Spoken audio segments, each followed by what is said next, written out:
ఉంది, దాంట్లో ఎలాంటి అది లేదు. ఇక రామ్మోహన్ గారు జాయిన్ అయ్యారు. Sir good morning.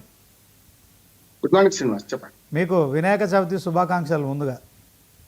Thank you. మీకు కూడా, అందరికీ, ప్యానల్లోని మిత్రులందరికీ కూడా, ప్రజలకు, ప్రేక్షకులకు కూడా. ఓకే సార్, ఇప్పుడు కాంగ్రెస్ బీజేపీ ఈ రెండు జాతీయ పార్టీలు కూడా ఒక ఆసక్తికరమైన చర్చకైతే మరి తెరదీసే అని చెప్పుకోవచ్చు. దొంగోట్ల పేరుతో కాంగ్రెస్ ఆరోపిస్తుంటే అదే క్రమంలో టీపీసీసీ అధ్యక్షులు చేసిన కామెంట్స్ మనం చూసాం కదా. బండి సంజయ్ కరీంనగర్లో ఎంపీగా దొంగోట్లతో గెలిచాడు, 8 మంది కూడా అట్లనే గెలిచారని చెప్పి ఆయన పాదయాత్ర 2వ విడత ప్రారంభించిన సందర్భంలో చేసిన కామెంట్స్కు నిన్న బండి సంజయ్ గారు మరి కేంద్ర మంత్రి కౌంటర్ ఇచ్చారు. అదే క్రమంలో రేవంత్ రెడ్డి మొత్తం అసెంబ్లీని రద్దు చేయాలి, మీరు కనుక మళ్ళొకసారి అధికారంలోకి వస్తే నేను రాజకీయ సన్యాసం తీసుకుంటా.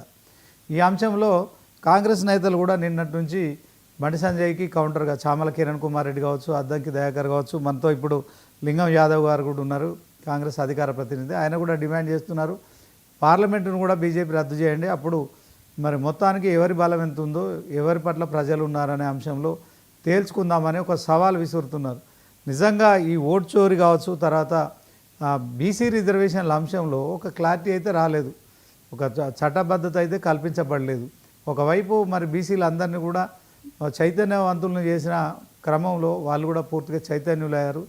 మరి 42% రిజర్వేషన్లకు సంబంధించిన అంశంలో క్లారిటీ రాకముందే ఇక సెంట్రల్ ఎలక్షన్ కమిషన్ అయితే ఖచ్చితంగా మరి వచ్చే నెల 2న పంచాయతీల సంబంధించిన అంశంలో తుది ఓటర్ జాబితాను రిలీజ్ చేసేందుకు సిద్ధమవుతుంది.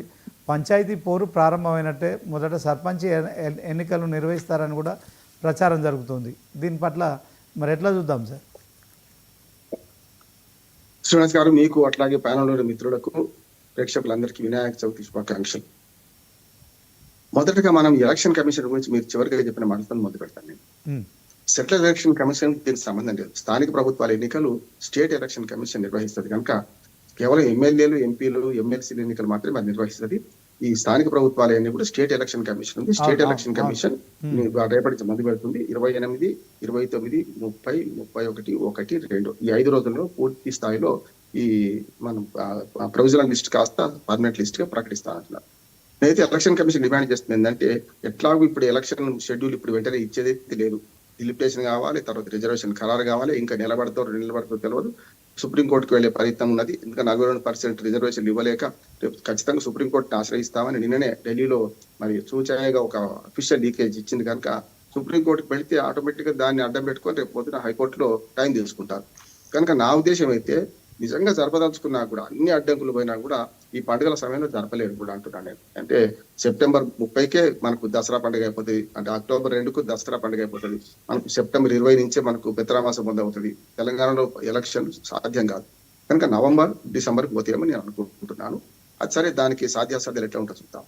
కానీ నా ఉద్దేశం ఏంటంటే, ఇప్పుడు ఈ ఎలక్షన్ ఏదైతే ఓటర్ లిస్టు సవరణ ఉందో దయచేసి రాజకీయ పార్టీలకు కానీ ప్రజలకు కానీ అవకాశం ఇవ్వడానికి ఒక వారం 10 రోజులు టైం ఇవ్వాలి. 2వ తారీఖు సెప్టెంబర్ బదులు మొదటి వారం అంతా చేసింది అనుకుంటే అప్పుడు మా పేరు ఉందో లేదో చూసుకోవడానికి టైం కావాలి కదా. 1 రోజు చూసుకోండి, 2వ రోజు అప్లికేషన్ ఇవ్వండి, 3వ రోజు మేము ప్రకటిస్తామంటే తప్పు కాదు. ఎలక్షన్ కమిషన్ నా విజ్ఞప్తి ఏంటంటే, మేము కూడా నేను ఎలక్షన్ వాయిస్ తరఫున నేను లెటర్ నిన్న రాత్రి మెయిల్ పంపించిన నేను. కనుక ఎట్టి పరిస్థితుల్లో ప్రభుత్వం కూడా, లింగం యాదవ్ గారికి కూడా నేను విజ్ఞప్తి చేస్తున్నాను, రాజకీయ పార్టీలు అందరికీ కూడా, అశోక్ గారికి కానీ అనిల్ గారికి కానీ అందరూ చేస్తున్నాను. ఎందుకంటే దయచేసి మీరు కూడా రిక్వెస్ట్ చేయండి. మీ పార్టీలు రిక్వెస్ట్ చేసినంటే మాలాంటి ప్రభావం చూపించలేదు కనుక 10 రోజులు టైం ఇవ్వనండి, నష్టం ఉన్నది అంటున్నాను. చాలా మంది చూడండి, శ్రీనివాస్ గారు, బండారు దత్తాత్రేయ గారు, మన మురళీమోహన్ గారు, సెలబ్రిటీస్ పోలింగ్ బూత్ దాకా వెళ్ళి నా ఓట్లు లేదని వచ్చింది. కానీ వాళ్ళకి ఎంత కీలకమైన ఓట్లు అంటే, రేపు పంచాయతీ ఎలక్షన్ లో వార్డు మెంబర్ ఒక్క ఓటుతో ఓడిపోవచ్చు కనుక ఒక్క ఓటు కూడా కీలకం. కనుక వీళ్ళు ఏదైతే ప్రొవిజనల్ లిస్ట్ చేస్తున్నారో దీనిలో పేరు పోతే దయచేసి చూసుకొని చేసుకునే టైం అన్ని ఇవ్వాలి. కనుక రాజకీయ పార్టీల సమావేశాలు జిల్లా స్థాయిలో 30వ తారీఖు జరుగుతుంది, 1వ తేదీనేమో మనకు మండల స్థాయిలో జరుగుతున్నాయి. ఈ డేట్లు పెట్టింది కదా, వాళ్ళ అభ్యంతరాలు తీసుకొని కనీసం వారం రోజులు టైం ఇవ్వండి, నష్టం ఏంది అంటున్నాను. ఇది ఒక ఫస్ట్ నెంబర్ 1. 2 ఎలక్షన్లు జరుగుతాయి, అలా అదే దాని మీద సుప్రీంకోర్టుకి వీళ్ళు వెళ్లే దాని మీద ఆధారపడి ఉంటుంది. 42% రిజర్వేషన్లు చట్టపరంగా ఇప్పటికైతే ఇవ్వలేని పరిస్థితి. నేనైతే న్యాయవాదిగా చెప్తున్నాను, మొదటి నుంచి అంటున్నాను, ఇది బిల్లు పాస్ కాదు, ఆర్డినెన్స్ రాదు. 42% రిజర్వేషన్లు పార్టీ పరంగా ఇవ్వచ్చు. కానీ బీజేపీ కానీ బీఆర్ఎస్ కానీ ఏమంటారు, హామీ మీది అమలు మాదా అని ప్రశ్నిస్తారు కదా. హామీ ఇచ్చింది మీరు, డిక్లరేషన్ ఇచ్చింది మీరు, ఎట్లా చేస్తారో చేయమంటారు తప్ప వాళ్ళైతే పోనీ నిజంగానే ఇప్పటికి కూడా బీసీల రిజర్వేషన్ లేకుండానే చాలా మంది బీసీలు ఎన్నికవుతున్నాయి. సర్పంచులు ట్రైనింగ్లు ఇస్తాను ప్రతి 2001 నుంచి ఇప్పటి వరకు ఇస్తున్నాను. వాళ్ళందరిలో బీసీలు ఎక్కువ మెల్లమెల్లగా డెవలప్ అవుతుంది, ఇస్తున్నారు, ఎక్కువ మంది వస్తున్నారు. వద్దన్న పార్టీలు టికెట్లు ఇవ్వాల్సి వస్తున్నది. అది వేరు, లీగల్ గా వచ్చేది వేరు. 22% రిజర్వేషన్ మాత్రం లీగల్ గా ఇవ్వగలుగుతారు. మిగతా అది పార్టీ పరంగా మేము ఇస్తామంటే ఇంకొక పార్టీ వాడు అక్కడ బీసీని పెట్టాలని ఏమున్నది, ఆడ ఓ రెడ్డిని పెడతారు, లేకుంటే ఇంకేమైనా అగ్రవర్ణాలు పెడతారు. అప్పుడు ఎట్లా ఏం చేస్తారు? అవకాశం అయితే ఉంటది కదా. అందుకని దయచేసి 42% రిజర్వేషన్ అనేది ఇప్పుడంతా ముందరపడేది కాదు. కానీ ఏదో ఒకటి ఎలక్షన్ కోసం పోతే మా పార్టీ పరంగా ఇస్తే మిగతా పార్టీలను కూడా కొంత రిక్వెస్ట్ చేసే అవకాశం ఉంటుంది నేను అంటున్నాను. ఇక మూడోది ఏంటంటే మనకు అసెంబ్లీ సాక్షిగా ఈ చర్చ పెట్టాలి. కానీ చర్చ పెట్టకముందే రచ్చ అయిపోయింది ఇప్పుడు. అందుకని మొన్న సుప్రీంకోర్టు ఏమన్నా, మన హైకోర్టు ఏమన్నది, మీరు చర్యలు ఉంటాయా లేవా? చాలా మంది శ్రీనివాస్ గారు మనకి ఎట్లా ఉందంటే అదిగో పులంటి దేవుతోక, కేసీఆర్ కు చుక్కెదురు, ఓరేమో ప్రభుత్వానికి, ఈ పత్రికలు ఏమో ప్రభుత్వానికి చుక్కెదురు అంటారు, వాళ్ళేమో కేసీఆర్ కు చుక్కెదురు అంటారు. రెండు చుక్కెదురు కాదు, ఎవరికి నిలువెదురు చుక్కెదురు ఎవరికి కాలే.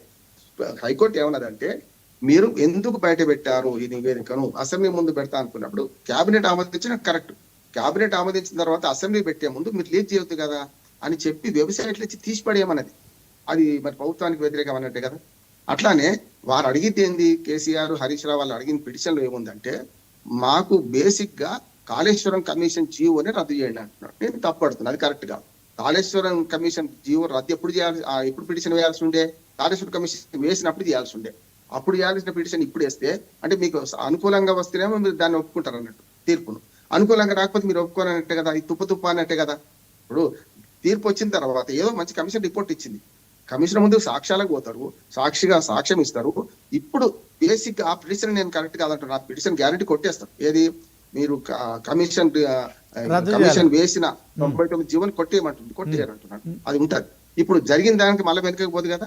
రెండోది మాత్రం కేసీఆర్ హరీష్ రావు చేసిన పిటిషన్ కరెక్ట్. ఏమనంటే మా మీద చర్యలు ఉంటాయా ఏమైనా అని అడిగిట్టు. అప్పుడు ప్రభుత్వాన్ని వీళ్ళు అడిగింది ఏమనంటే మీరు చర్యలు తీసుకుంటారా మరి వాళ్ళ మీద, కమిషన్ రిపోర్ట్ వచ్చింది అంటున్నారు, పబ్లిక్ డొమినియన్ పెట్టేసిండ్రు, మరి పొద్దున అసెంబ్లీలో చర్చల కన్నా ముందే మీరు ఏమైనా చర్యలు తీసుకుంటారా అంటే ప్రభుత్వం ఆఫీషియల్ గా కోర్టులో అఫిడవిట్ వేసింది, మేము తీసుకోము అన్నాడు.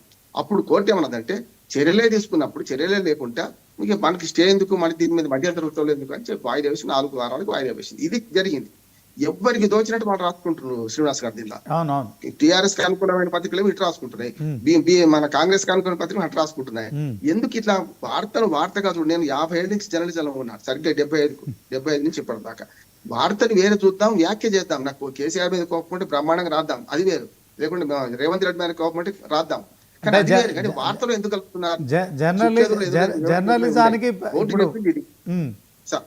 ఇప్పుడు జర్నలిజాన్ని సవాల్ చేస్తూ సోషల్ మీడియా చేస్తుంది కదా, అదే క్రమంలో ఆ సోషల్ మీడియాని బేస్ చేసుకొని మాట్లాడుతున్నారు తప్ప నిజాలు ఎవరు మాట్లాడట్లేదు. దాంట్లో మరి పార్టీలకు అతీతంగా ఇది జరుగుతుంది నిజంగా. ఒక మాట వినిపిస్తాను, ఎందుకంటే మీరు ఇప్పుడు మన మహేష్ కుమార్ గౌడ్ గారు అట్లాగే సంజయ్ వివాదం కూడా ప్రస్తావించారు, ఆ 2 మాటలు చెప్పి వినిపిస్తాను.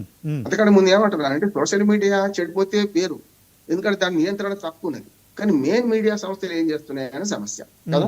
కేసీఆర్ పిటిషన్ కొట్టేసిందని కొన్ని వార్తలు వస్తున్నాయి, కొట్టేసిందా 4 వారాలకు వాయిదా వేసింది కదా. ఇక్కడికి వస్తాను నేను. మహేష్ కుమార్ గారి మీద నేను 2 వ్యాసాలు రాశాను. బ్రహ్మాండంగా పనిచేస్తున్నాడు, మొదలు రాగానే చాలా ఓపికతో పోతున్నాడు. రేవంత్ రెడ్డి ఇటు పక్కన మనం పిసిసికి మధ్యన ఒక రకంగా చెప్పాలంటే మంచి సయోధ్య కుదిరిస్తున్నారు, మంత్రులను కూడా గాంధీ భవన్ పిలిపించి మాట్లాడిస్తున్నాడు, చాలా మంచిదని నేను రాసిన.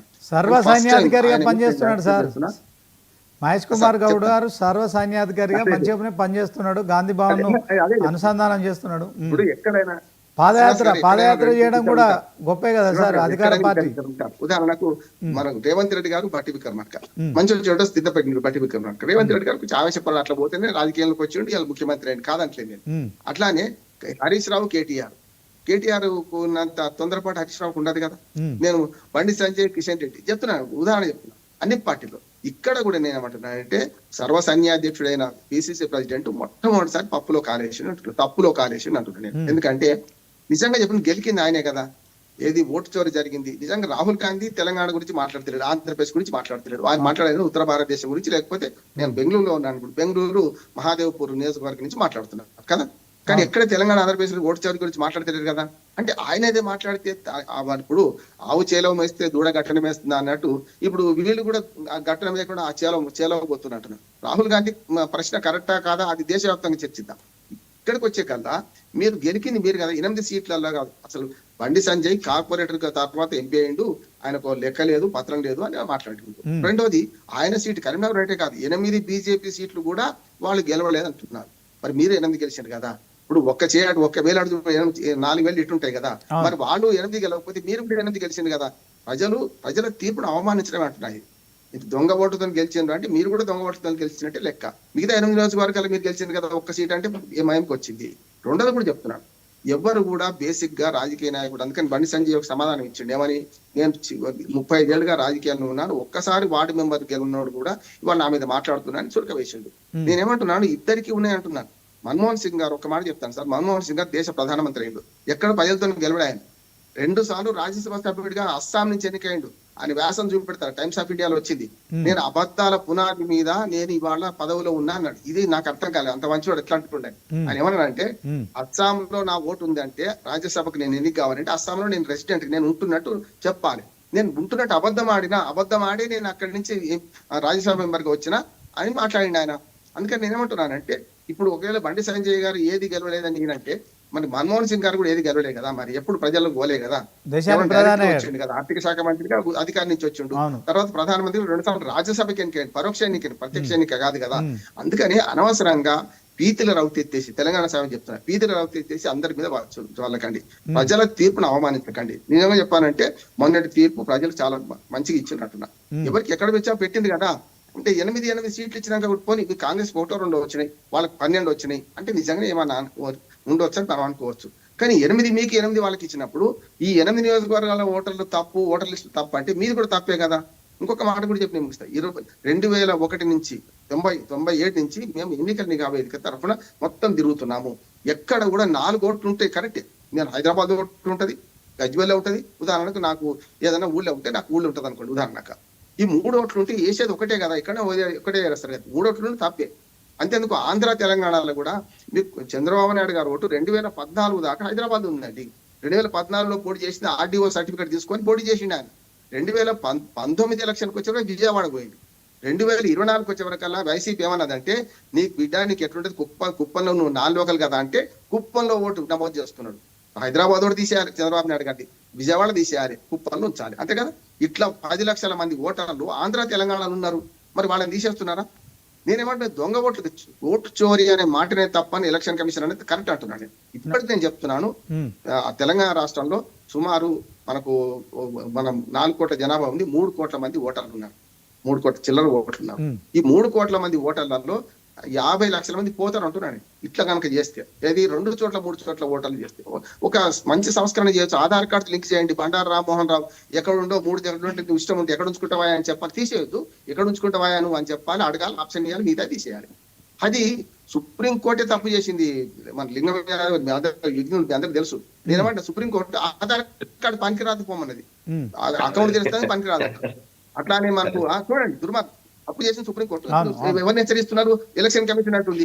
ఇవాళ సిమ్ కార్డు తీసుకోవడానికి అవసరం లేదన్నది, ఆప్షన్ అనేది. కాంగ్రెస్ వాళ్ళు ఆనాడు ఆధార్ కార్డు చేస్తే బీజేపీ వ్యతిరేకించింది, బీజేపీ ఇంప్లిమెంట్ చేస్తే వీళ్ళు వ్యతిరేకిస్తున్నారు.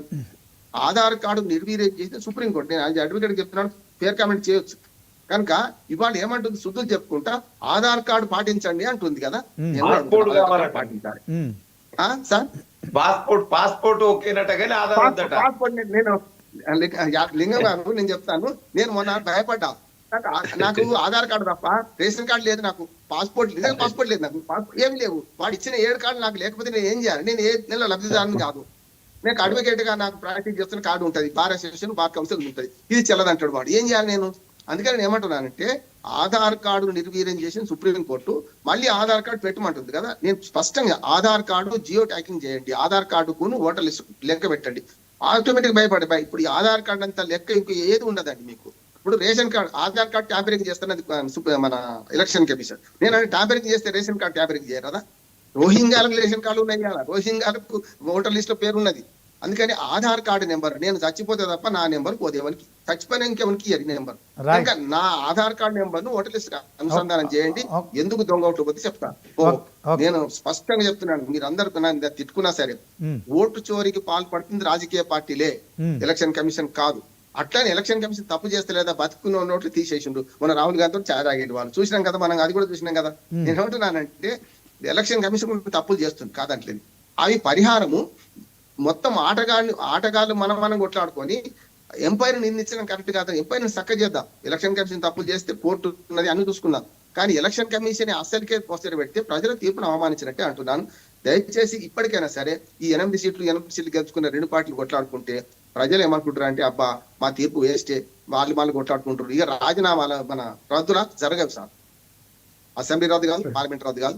వీళ్ళకి మీరు సవాలు చేసుకుంటారు. కానీ 2028 దాకా తెలంగాణ అసెంబ్లీ కొనసాగుతుంది, 2029 దాకా భారత పార్లమెంట్ కొనసాగుతుంది.